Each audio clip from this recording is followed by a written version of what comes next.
What happens when one of Hollywood's most respected actors walks into what should be a routine morning talk show appearance, only to find himself facing the most disrespectful interrogation of his career? What happens when years of professionalism collide with blatant disregard and condescension? Today, we're diving into the explosive confrontation that had Samuel L. Jackson walking off the View set, leaving Joy Behar speechless, and the entire studio in complete shock. Before we get into this incredible story, make sure you hit that subscribe button and drop a comment below telling me which talk show host you think handles interviews the best. Trust me, after you hear what happened here, you'll have some strong opinions. Samuel L. Jackson had been doing the interview circuit for his latest film, and everything had been going smoothly. The seasoned actor, known for his commanding presence both on screen and off, had fielded the usual questions about his career, his craft, and his upcoming projects with his characteristic wit and charm. But nothing could have prepared him for what was about to unfold on The View. The morning started like any other. Jackson arrived at the studio early, went through hair and makeup, and chatted casually with the production staff. Everyone who worked with him knew he was a consummate professional, someone who took his craft seriously but never forgot to treat people with respect. The crew loved working with him because despite his intimidating screen presence, he was genuinely kind and approachable.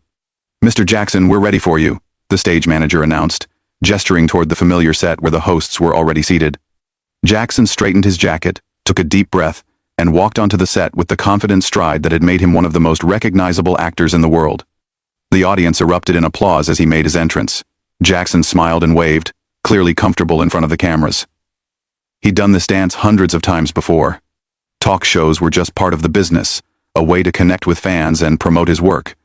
He settled into the guest chair, adjusted his microphone, and prepared for what he assumed would be another pleasant conversation. "We're here with the incredible Samuel L. Jackson," Whoopi Goldberg announced to the audience, her warm smile genuine.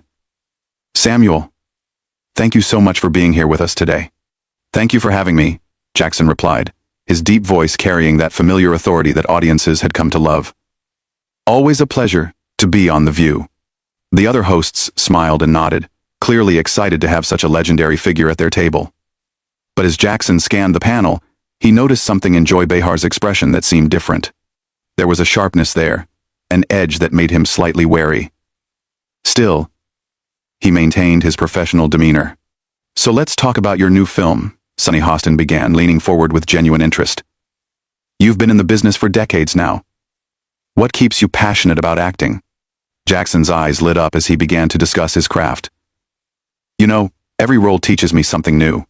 Even after all these years, I'm still discovering new ways to tell stories, new ways to connect with audiences. This latest project really challenged me because..." "That's fascinating." Joy Behar interrupted suddenly, her tone sharp and dismissive.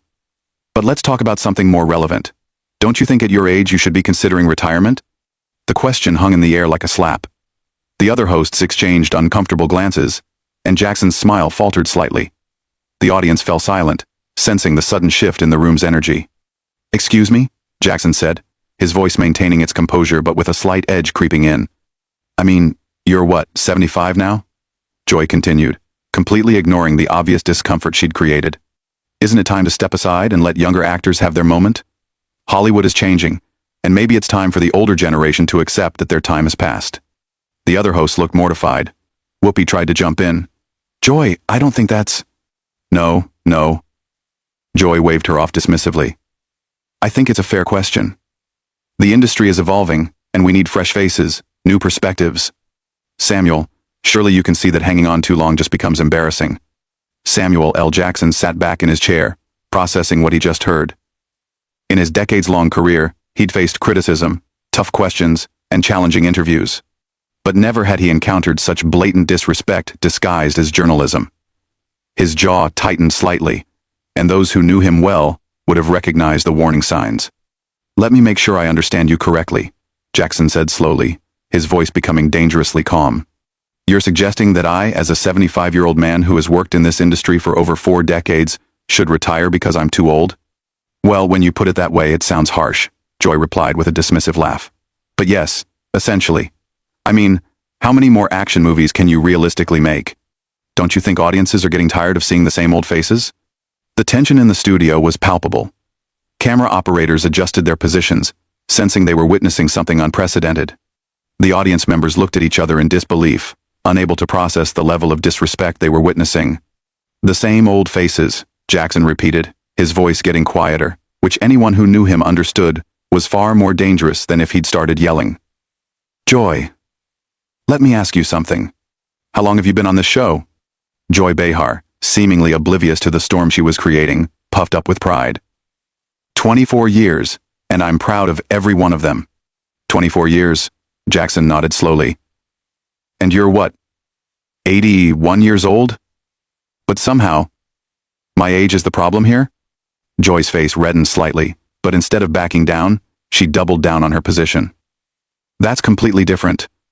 Television hosts don't have the same physical demands as action stars. We rely on our wit and intelligence, not our ability to run around and shoot guns." Jackson's eyes narrowed.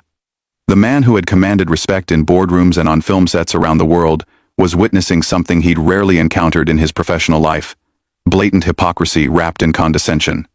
"So you're saying that what I do requires no intelligence, no wit, no craft?" Jackson asked, his voice still eerily calm. "That I'm just some old man running around shooting guns?" The other hosts were desperately trying to signal to Joy to stop, but she was too caught up in her own perceived cleverness to notice. "Well, let's be honest about what action movies are, Samuel. They're not exactly Shakespeare, are they?" That was the moment everyone in the studio knew Joy Behar had crossed a line from which there was no return. Samuel L. Jackson leaned forward in his chair, and for the first time since the interview began, his famous intensity wasn't an act. The man who had brought characters like Jules Winfield and Nick Fury to life was about to deliver a performance that none of the hosts would ever forget. "Not Shakespeare?" Jackson repeated, his voice dropping to that low, measured tone that had made him famous. "Joy, let me educate you about something, since you seem to think you know so much about my profession." Joy Behar, still completely oblivious to the gravity of the situation, smirked. "Oh, please, enlighten me." "I've performed Shakespeare," Jackson said, each word deliberate and precise. "I've done Othello, King Lear, and Macbeth on Broadway. I studied at Morehouse College and earned my degree in dramatic arts. I spent years in theater before I ever stepped foot on a movie set, but you wouldn't know that, would you?" The smirk began to fade from Joy's face, but she wasn't done digging her hole deeper. "Well, that's ancient history. What have you done lately that requires any real acting skill?" The other hosts looked like they wanted to disappear into their chairs. Whoopi Goldberg, herself an accomplished actress, was visibly cringing at her colleagues' behavior. Sarah Haynes had her head in her hands, and Sunny Hostin was frantically trying to get the attention of the producers off stage. "Ancient history." Jackson nodded, his voice growing more dangerous with each passing second. "So, my Tony Award nomination means nothing? My Academy Award nomination means nothing? The fact that I've worked with directors like Spike Lee, Quentin Tarantino, and Martin Scorsese means nothing because Joy Behar has decided my career is irrelevant? Look, I'm not trying to diminish your past achievements," Joy said, though her tone suggested exactly that. "I'm just saying that maybe it's time to be realistic about your current place in Hollywood." Jackson stood up suddenly, his full height making him an imposing figure over the seated panel. The studio fell completely silent except for the hum of the cameras. "My current place in Hollywood? Joy, let me tell you about my current place in Hollywood." He began pacing behind his chair, his movements controlled but filled with barely contained energy. "Last year, I was in 3 films that collectively grossed over $800 million worldwide. This year, I have 4 projects in various stages of production. Directors are calling me, not the other way around. Studios are writing roles specifically for me. But according to you, I should step aside." Joy tried to interrupt, but Jackson held up a hand that commanded silence with an authority she'd never possessed. "No. You wanted to have this conversation. So let's have it. You want to talk about being realistic? Let's talk about the reality that you've been on this show for 24 years, and in all that time, what exactly have you contributed to the world of entertainment besides divisive comments and manufactured controversy?" The audience was completely captivated. They'd come expecting a typical morning show interview, and instead were witnessing one of the most powerful actors of his generation dismantling a talk show host with surgical precision. "I've been a voice for important issues," Joy protested weakly. "A voice for important issues?" Jackson repeated mockingly. "Like telling a working actor that he should retire because you've decided he's too old? Like dismissing decades of craft and commitment because you think you know better? That's your important contribution?" Whoopi finally found her voice. "Samuel, maybe we should take a breath and—" "No, Whoopi," Jackson said, turning to face her directly. "I respect you, You're a talented actress, comedian, and host. You've earned your place at this table through decades of hard work and genuine talent. But this, he gestured toward Joy, this is exactly what's wrong with media today. He turned back to Joy, who was now looking decidedly uncomfortable for the first time in the interview. You sit behind this desk every morning and pass judgment on people whose shoes you couldn't walk in for 5 minutes. You make pronouncements about industries you've never worked in, about crafts you've never studied, about people whose accomplishments dwarf anything you've ever achieved. Now wait just a minute, Joy tried to regain her composure. I've been in entertainment longer than you have. I was doing stand-up comedy when you were still. When I was still what? Jackson challenged. When I was still struggling with addiction and pulling my life together? When I was still fighting for every role I could get? When I was still proving myself every single day instead of sitting comfortably behind a desk making ignorant comments about people who are still out there doing the work? The personal revelation hung in the air.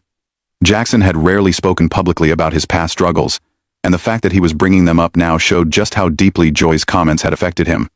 You want to know the difference between us, Joy? Jackson continued, his voice now filled with a cold fury that was somehow more intimidating than if he'd been shouting. I've spent 50 years perfecting my craft. I've studied under the best teachers, worked with the most talented directors, and challenged myself with every single role. You've spent 24 years reading cue cards and giving your opinion on things you don't understand. Joy's face was now bright red, and she was clearly flustered. You can't talk to me like that. This is my show. Your show? Jackson laughed, but there was no humor in it. This is The View, not the Joy Behar show. And even if it were, that wouldn't give you the right to be disrespectful to your guests. But here's the thing that really bothers me about people like you. He leaned forward, placing his hands on the desk and looking directly into Joy's eyes. You think that because you have a platform, you have wisdom. You think that because you have a microphone, your opinions matter more than anyone else's. You've confused having a job with having authority. The studio was so quiet that the sound of the air conditioning was audible. Even the camera operators seemed to be holding their breath, recognizing that they were witnessing something extraordinary. Let me tell you what real authority looks like, Jackson continued, straightening up to his full height again. Real authority comes from mastering your craft. It comes from decades of continuous learning, from taking risks, from failing and getting back up and trying again. Real authority comes from earning the respect of your peers through excellence, not by tearing down others from behind a desk. Joy tried one more time to regain control of the situation. I think you're being overly sensitive.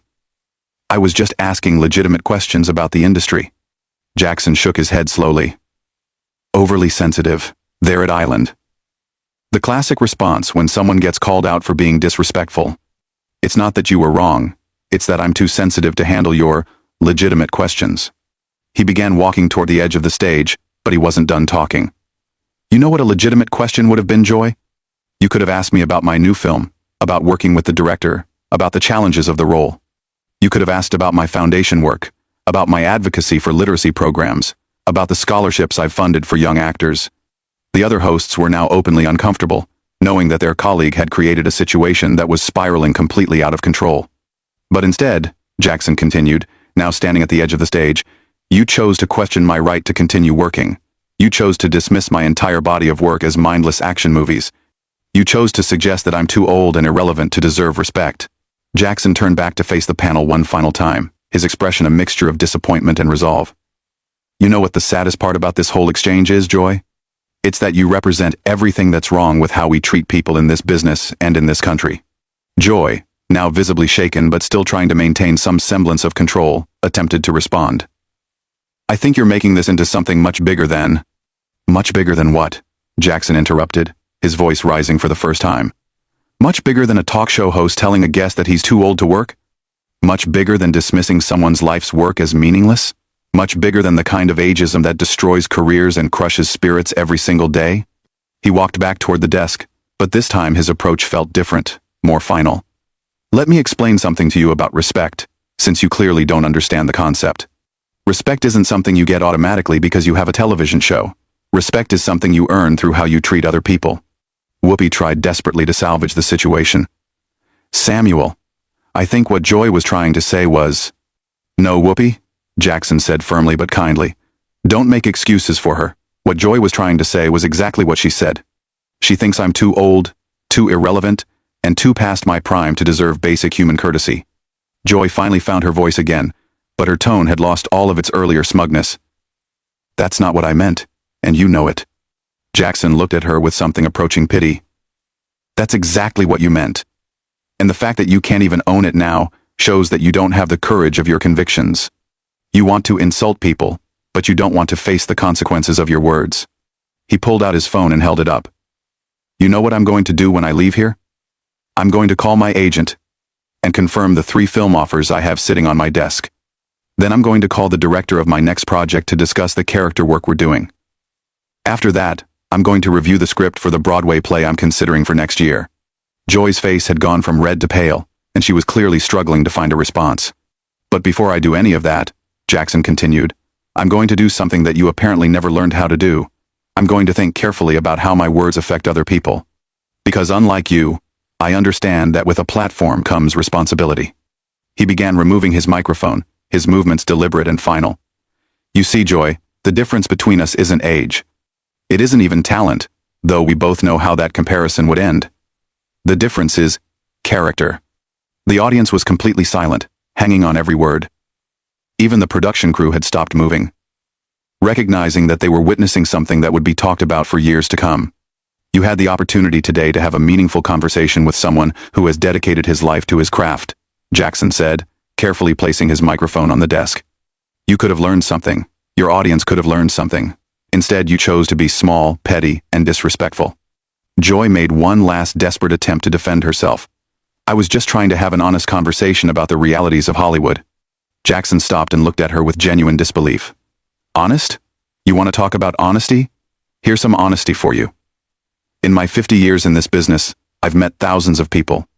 Actors, directors, producers, writers, crew members. And in all that time, I've rarely encountered someone with as little self-awareness as you've displayed here today. He straightened his jacket and looked around the studio one more time. You know what the real tragedy is? There are young actors watching this show right now who looked up to you. There are older performers who respected your longevity in the business, and you just showed all of them that success in television doesn't require wisdom, kindness, or even basic human decency. Sunny Hostin finally found her voice. Samuel, please, let's not end things like this. Jackson turned to her with a sad smile. Sunny, I'm not ending anything. I'm simply refusing to participate in it. There's a difference between having difficult conversations and being deliberately cruel. What happened here today was cruelty disguised as journalism. Joy tried one more time, her voice now noticeably smaller. Samuel, if I offended you, that wasn't my intention.